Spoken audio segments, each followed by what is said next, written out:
Saludos en el nombre de nuestro Señor Jesucristo. Es un gozo poder compartir juntos este tiempo y mirar este tema de la inerrancia y la infalibilidad de la Escritura. Es un tema precioso, es un tema que Dios ha puesto delante de nosotros. Y en Juan 17 y el verso 17, Jesús va a hablar de este tema. Y dice así la palabra de Dios, un versículo que muchos conocemos, una oración al Padre Celestial que dice: santifícalos en tu verdad, tu palabra es verdad. Y este tema de la verdad de Dios en la palabra de Dios será nuestro enfoque en este tiempo. Vamos a ir a Dios en oración pidiendo su bendición y entonces seguiremos con el tema. Padre nuestro, venimos delante de ti y te damos gracias por tu bendita palabra. Te damos gracias por la oportunidad de examinarla, de estudiarla, pero sobre todo te damos gracias porque tú has querido revelarte, tú has querido darnos tu palabra. Entonces enséñenos y pedimos que en esta hora tú recibas toda la gloria, que nos enseñes y que nos ayudes. Pedimos todo en nombre de Jesús. Amén. Al entrar en este tema de la inerrancia y infalibilidad de la Escritura, quisiera comenzar con dos preguntas que creo que nos van a ayudar a entender la importancia del tema. Las preguntas son preguntas algo comunes, preguntas como: ¿puedo yo confiar en lo que dice la Biblia? Incluso, ¿debo de creer lo que dice la Biblia? Son preguntas importantes, son preguntas prácticas, pero en su esencia apuntan hacia una cuestión más aún profunda. Es la pregunta o la cuestión de: ¿es digna la Biblia de confianza? ¿Y a qué grado es digna la Biblia de confianza? La doctrina de la inerrancia de la Biblia es una doctrina que nos va a dar la contestación a esas preguntas tan importantes y tan fundamentales. Y podemos pensar ¿por qué? ¿Por qué hablar de este tema? ¿Por qué tener que hacer preguntas si debo creer o si puedo creer o si es digno de confianza? Bueno, hay una razón de por qué estamos hablando del tema hoy. Hay una razón que estamos estudiando lo que la Biblia dice. Pero para entender dónde estamos hoy, necesitamos ir primero hacia atrás. Y vamos a mirar un poco lo que es la historia de la iglesia, la historia del Antiguo Testamento también en cuanto a este tema de la inerrancia. Cuando miramos los primeros 1500 años de la historia de la iglesia, vemos gran unidad en cuanto a este tema. Los padres de la iglesia, llamados así porque eran los líderes que escribieron, que predicaron, tenemos registros de sus predicaciones, de sus escritos, y estos hombres servían y en los primeros siglos después de Cristo y de la iglesia, la formación de la iglesia, escribieron. Y lo que vemos en ellos es que no era un tema de argumentación teológica. Los profesantes del cristianismo creían en la inerrancia de las Escrituras. Y escribe un Agustín de Hipona lo siguiente: en su carta 82, muy conocida por el comentario sobre cómo él resolvía aparentes contradicciones o asuntos difíciles de entender, él da tres posibles opciones. Decía que si encontraba algo que a él le pareciera contradictorio, él entonces lo consideraría de la siguiente forma. Primero, que tenía una copia o manuscrito errado. En tiempo cuando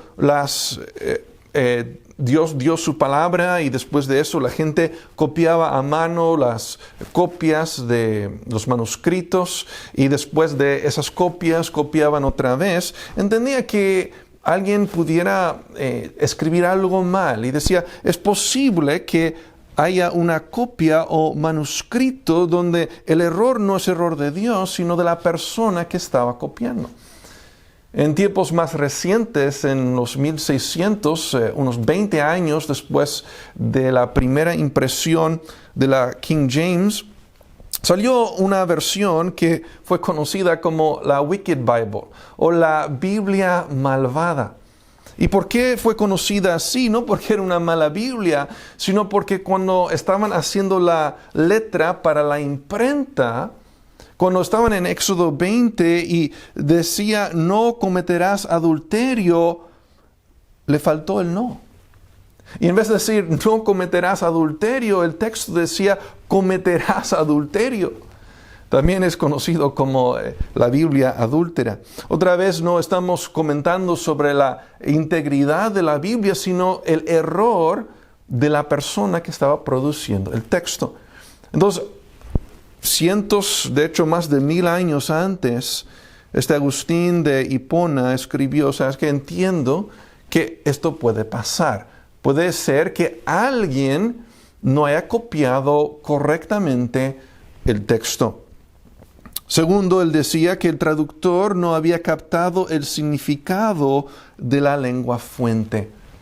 Entonces, no solamente puede haber errores del copista, de la persona que está copiando el manuscrito, sino que también puede haber problemas de traducción. O sea que alguien al ver el texto hebreo o griego o arameo, al transportar el significado, puede ser que esa persona no captó bien el significado y por ende hay algo que es difícil. Y en tercer lugar, decía, él mismo quizás no captaba el significado. No es que fuera que alguien copió mal una palabra o una frase. No es que el traductor malinterpretó la palabra y por ende ya en el idioma meta había un cambio, sino que él mismo, al leer algo bien hecho y puesto por Dios, simplemente en su propia capacidad, no captaba. Pero de algo estaba claro, que los autores bíblicos eran completamente libres de error. Vamos más de 1000 años después de Agustín de Hipona, la época de la Reforma. Martín Lutero escribe lo siguiente: las Escrituras no pueden errar. Un Juan Calvino, en referencia a la Escritura, las llama la palabra infalible de Dios y dice que son libres de toda mancha o defecto. Entonces, por miles de años en el caso del Antiguo Testamento y por más de 1500 años en el caso del Nuevo Testamento, vemos una gran unidad, que no hay disputa en este tema de la inerrancia o de la infalibilidad de la Escritura. Dios ha hablado, la Escritura es palabra de Dios y esta palabra es inmaculada, pues no contiene error. Lo afirmaban los padres de la Iglesia, lo afirmaban los luteranos, los calvinistas, los anabautistas, en fin, los creyentes creían en la inerrancia y la infalibilidad de las Escrituras. Pero la pregunta entonces es, ¿cómo llegamos a hoy, el siglo XXI, en que personas, aún dentro de iglesias que tienen el nombre cristiano, que se identifican como cristianos, cómo es que hay personas que en su mente y en su forma de verlo cuestionan y preguntan si la Biblia es digna de confianza?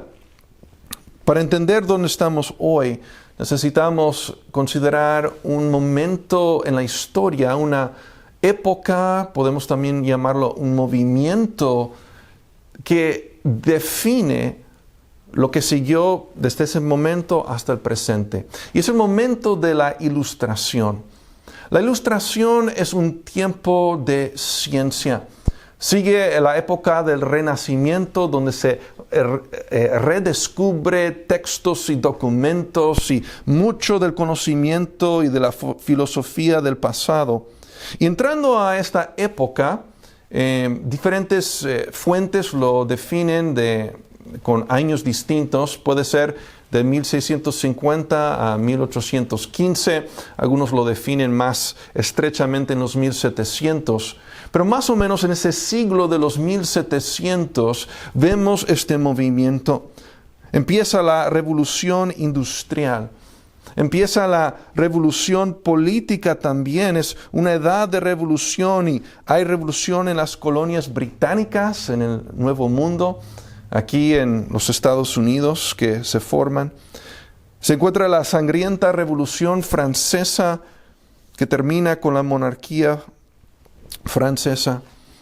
Pero no solamente hay revolución en cuanto a lo que es la industria o la política, pero mucho más importante, hay una revolución filosófica.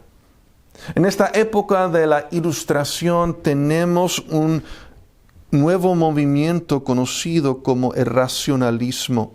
Y el racionalismo va a este sentir. La pregunta grande ¿es lógico? ¿Tiene sentido? Y se ve la razón como la medida de la verdad. Entonces en Juan 17:17 Jesús dice, santifícalos en tu verdad, tu palabra es verdad. Pero en el racionalista dice, lo que entiendo es verdad. Lo que se me hace razonable es verdad. Si puedo captarlo o si puedo ver una progresión lógica y entenderlo completamente, entonces es verdad.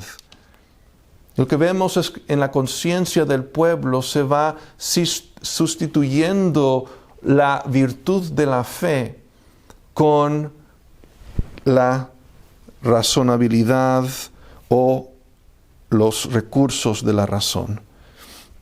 Entonces, ¿cuáles son los resultados de la Ilustración? Primeramente, se comienza a cuestionar la Biblia. Uno de los grandes horrores y peligros de este tiempo fue eso. En particular, se comienza a cuestionar las partes históricas y las partes científicas. Y hay una progresión cuesta abajo, en que en vez de decir la Biblia es palabra de Dios, se empieza a decir la Biblia contiene la palabra de Dios. Se empieza a decir vamos a seguir las ideas generales de Dios, pero en cuanto a los detalles científicos o históricos, vamos a hacer eso a un lado. Comienzan los ataques de los eruditos de la alta crítica, especialmente lo que es la escuela alemana. Y empiezan a cuestionar lo que es la integridad y la paternidad de las Escrituras. Empiezan a decir, no creemos que Moisés escribió el Pentateuco. Vamos a hacer algo en nuestra imaginación para decir que otras personas lo hicieron y pasó por un montón de revisiones. De allí sube a principios de los 1900 un famoso luterano, su nombre es Rudolf Bultmann, es conocido por la teoría, el libro que escribió, la desmitologización de Jesús. Y él empieza a decir, lo que tenemos que hacer al estudiar los evangelios es separar al Jesús histórico de los mitos y las historias y las leyendas, porque como todos sabemos, los milagros no pueden ser, porque no podemos observar milagros, no vemos eso en el proceso científico. Y empezó desde este teólogo luterano que está enseñando a estudiantes seminaristas luteranos, no nos ha de sorprender que ya en los 1900, en muchas de las denominaciones que antes afirmaban la fe ortodoxa, en el sentido de que Jesús es el Salvador, que la Biblia es palabra de Dios, empezaron a cuestionar estos asuntos. Y desde el púlpito se predicaba que no se tenía que hacer caso a toda la Biblia, puesto que había errores o mitos. El impacto sobre el mundo occidental ha sido tan extenso como devastador. Hace 4 días yo conocí un señor. Este señor era ateo. Hace 4 años él era un ateo. Y este hombre cuarentón, en un momento de crisis en su vida, fue invitado a una iglesia, pasó a la iglesia, escuchó de Jesucristo, empezó a leer su Biblia. Entiendo que hizo una profesión de fe, ha ido de ateo, o por lo menos ateo profesante, ahora a cristiano. Pero en esa charla lo que me di cuenta es que en su iglesia, donde estuvo los primeros 2 años, le enseñaron desde el púlpito que no todo lo que dice la Biblia es veraz.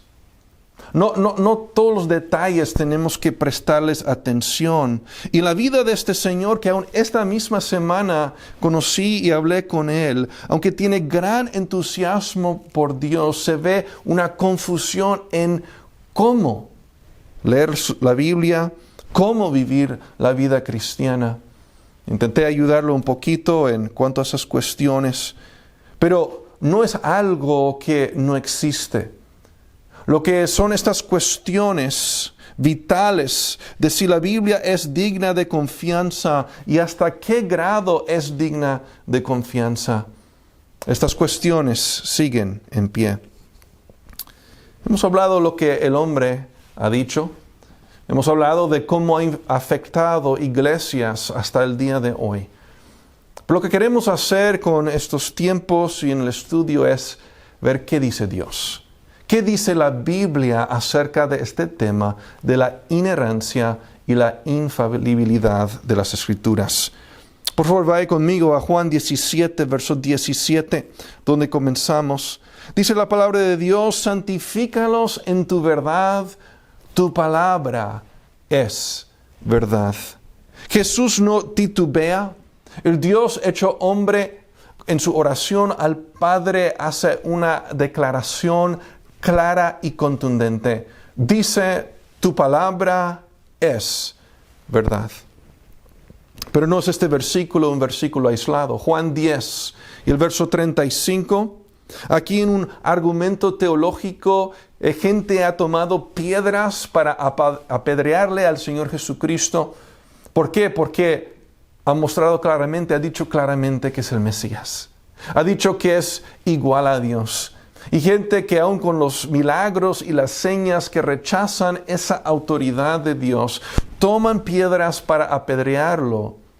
Y Jesús les contesta y les dice lo siguiente, en el verso 35, y la Escritura no puede ser quebrantada. La Escritura no puede ser quebrantada, no hay manera, es algo normativa, algo normativo. La Escritura es normativa. En Mateo 24, 35 dice, el cielo y la tierra pasarán, pero mis palabras no pasarán. En Mateo 5, comenzando su ministerio, el Sermón del Monte, verso 17, dice, porque de cierto os digo, que hasta que pasen el cielo y la tierra, ni una jota ni una tilde pasará de la ley, hasta que todo se haya cumplido. Lo que está diciendo es que ni el más mínimo detalle de la palabra de Dios puede fallar. Lo que Dios promete, Dios cumple siempre. Lo que Dios promete, Dios cumple siempre. Defender la inerrancia de la palabra de Dios es crucial. Porque lo que está en juego es nada más y nada menos que el mismo carácter de Dios.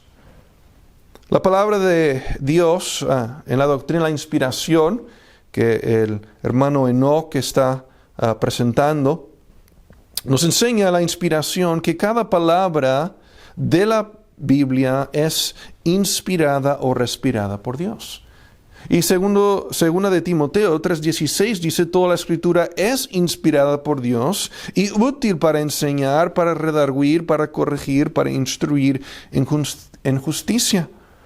Entonces nos dice todo viene de Dios. Entonces cuando ponemos en tela de juicio la palabra de Dios, estamos poniendo en tela de juicio a Dios mismo.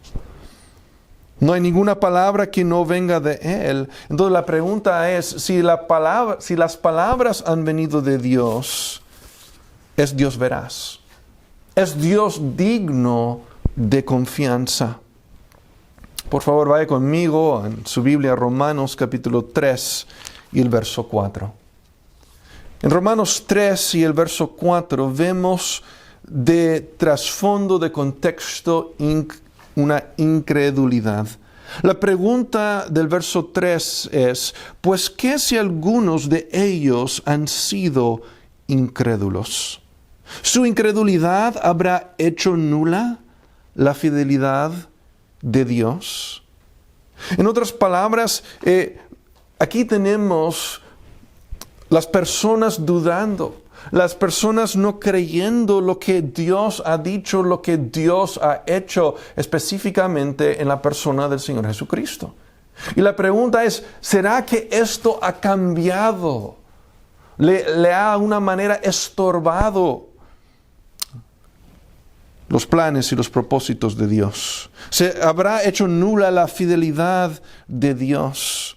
Y la respuesta clara del versículo 4 es: de ninguna manera. Antes bien sea Dios veraz y todo hombre mentiroso. Como está escrito, y sigue la cita bíblica. El punto es que la incredulidad del hombre no cambia a Dios. Dios es veraz. En Juan 14:6, Jesús no solamente habla de la verdad, sino se identifica como la verdad. Dice: yo soy el camino y la verdad y la vida. Nadie viene al Padre sino por mí. No solo dice que soy fuente de verdad, sino dice soy la verdad misma. ¡Qué claridad, qué preciosidad! Entonces, cuando vamos a la palabra de Dios y vemos lo que dice, lo que vemos es que si cada palabra viene de Dios, y si viene la doctrina, la inspiración, entonces las palabras representan a Dios. ¿Y Dios qué dice de sí mismo? Él dice que yo soy verdad. Tu palabra es verdad. Y en Tito 1:2 dice: la esperanza de la vida eterna, la cual Dios, que no miente, prometió. Entonces, ¿qué nos da esperanza? ¿Qué nos asegura un futuro eterno con Dios en el cielo por los méritos del sacrificio y de la resurrección de nuestro bendito Señor Jesucristo? Lo que nos da esperanza y seguridad es un Dios que no miente. Un Dios que no miente. Entonces podemos resumir con estos versículos el carácter de Dios y la enseñanza de la Escritura, y es esta: la Escritura viene de Dios y viene de un Dios de verdad que es veraz y que no miente. No solamente esto, sino en su persona, Él es capaz de hacer que el hombre falible, el hombre que falla, el hombre errante, que este hombre puede tomar bolígrafo o pluma y poner tinte a papel o papiro, pergamino, como era en el Antiguo Testamento, y lo que nos dice 2 de Pedro 1:20 y 21, entendiendo primero esto, que ninguna profecía de la Escritura es de interpretación privada. Porque nunca la profecía fue traída por voluntad humana, sino que los santos hombres de Dios hablaron, siendo inspirados por el Espíritu Santo. Lo que dice es: esta palabra no vino del hombre. Esta palabra vino por el mismo Espíritu de Dios. Y este mismo Espíritu de Dios entonces guardó su palabra. Hemos estado usando dos palabras en este tiempo juntos. La palabra inerrante y la palabra infalible. ¿Qué significa la palabra inerrante? La palabra inerrante literalmente significa sin error. Entonces, cuando consideramos lo que dice la Biblia, primeramente de Dios lo que vimos, pero ahora de sí misma, note lo que dice el Salmo 119, 140. Sumamente pura es tu palabra, y la ama tu siervo. O sea, dice que la palabra de Dios no tiene mancha, no tiene contaminación, es pura. El Salmos 19, verso 7 dice, la ley de Jehová es perfecta, que convierte o vivifica el alma. El Salmo 19:9 dice, el temor de Jehová es limpio, que permanece para siempre. Los juicios de Jehová son verdad, todos justos. Entonces, ¿qué dicen los juicios de Jehová? Dice, son verdad. Y la palabra de Dios, tanto en el Antiguo Testamento como en el Nuevo Testamento, una y otra vez recalcan que lo que Dios ha hablado no es algo que nosotros examinamos para ver dónde está el error, dónde está la falla, sino es algo 100% fidedigno. Es puro y es verdad. La segunda palabra es la palabra infalible.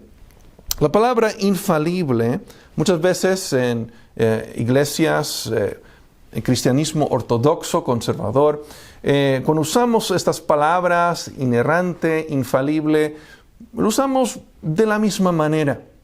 Pero no hay una acepción exacta entre las dos palabras. Hay una leve diferencia, no hay absoluta sinonimia.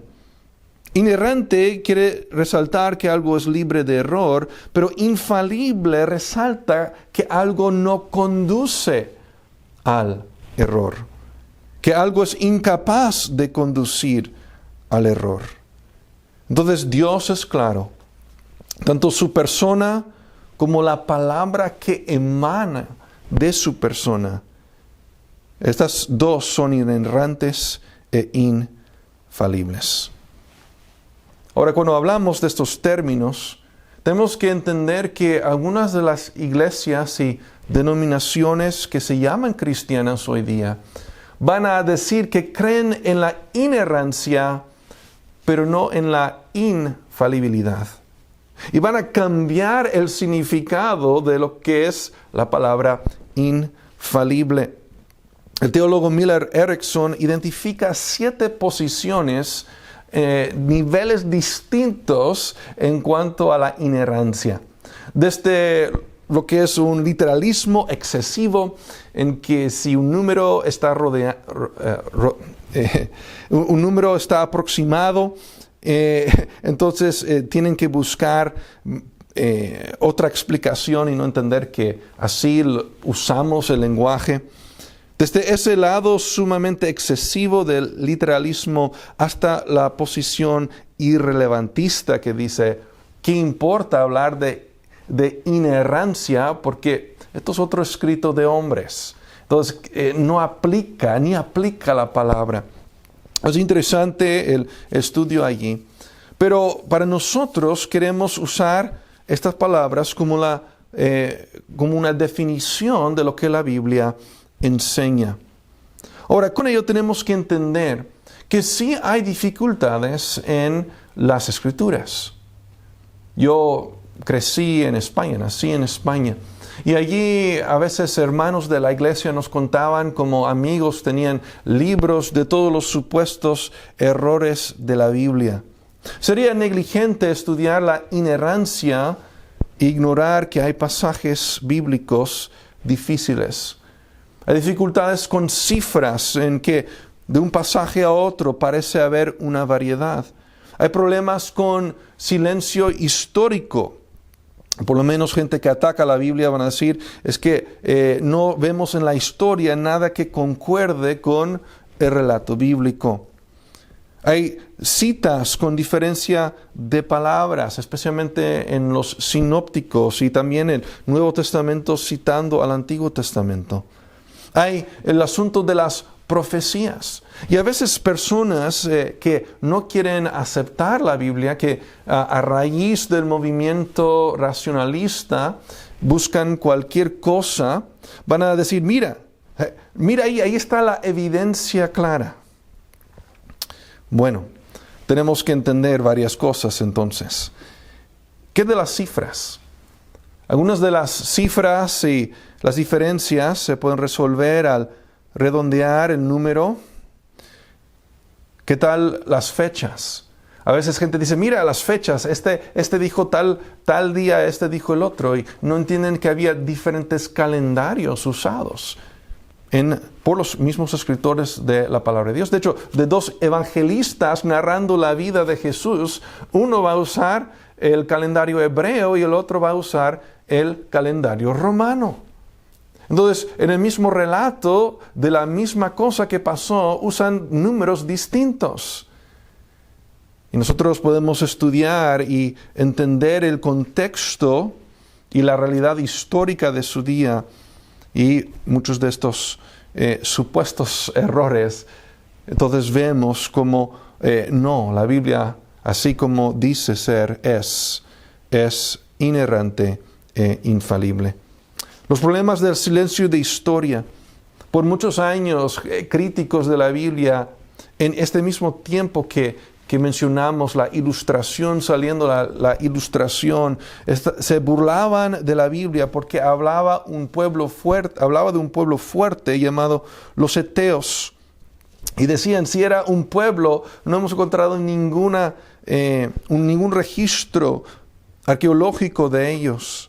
Y se burlaban de la Biblia hasta que en el 1834 el francés Charles Texier encontró tabletas hablando de este gran pueblo.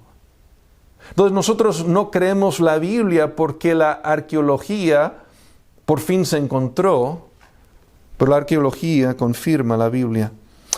Citas con diferencia de palabra.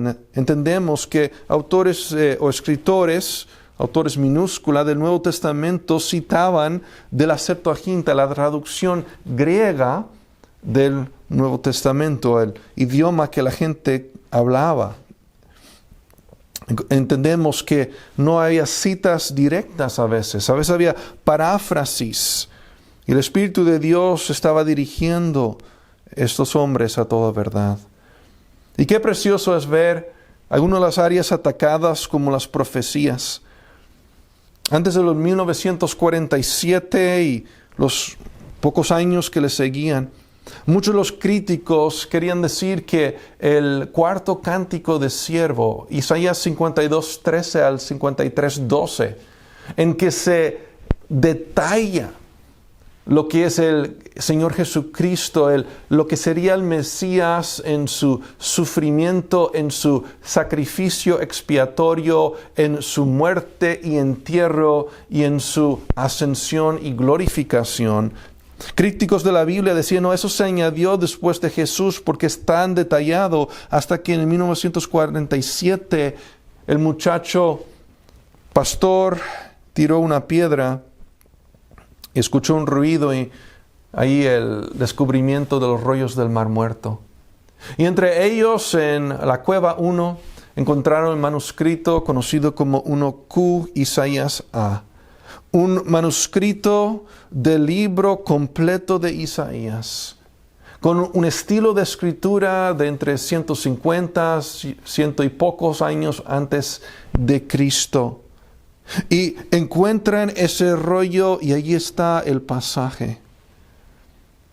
Cuando Dios habló a los santos hombres de Dios, lo que produjo en esos autógrafos era completamente libre de error, escritura inerrante e infalible. La Biblia entonces ha mostrado a través de los siglos que es confiable en asuntos históricos. La Biblia describe la naturaleza humana con perfección, más que cualquier otro libro, y claro, no es cualquier otro libro, es palabra de Dios.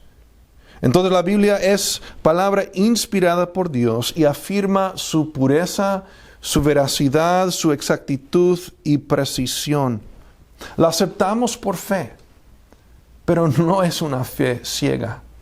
Es una fe fundamentada en la palabra de Dios.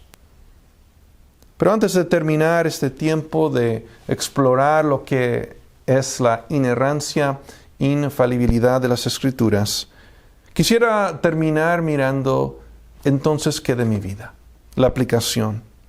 Si Dios ha hablado y cada palabra que viene de Él es verdad y es pura y es inmaculada, que de mi vida. Primeramente, Dios ha hablado. Y ya que el Dios de los cielos ha hablado, debemos prestarle atención. Segundo, la Biblia precedente de Dios no contiene la palabra de Dios, sino es palabra de Dios. Sumamente importante que entendamos que no buscamos a ver qué me habla para que entonces diga, Dios me habló. No, cada palabra es palabra de Dios. Número 3, no le toca al hombre escoger qué quiere aceptar y qué no quiere aceptar. Lo que conviene, lo que le es razonable y lo que no le conviene, lo que en su mente no es razonable. Interesante, con la primera revelación del Pentateuco tenemos una advertencia. Deuteronomio 4:2. No añadiréis a la palabra que yo os mando, ni disminuiréis de ella, para que guardéis los mandamientos de Jehová vuestro Dios, que yo os ordeno. Y después en Apocalipsis 22:19, el penúltimo versículo de la Biblia, Dios dice, si alguno quitare de las palabras del libro de esta profecía, Dios quitará su parte del libro de la vida, y de la santa ciudad y de las cosas que están escritas en este libro.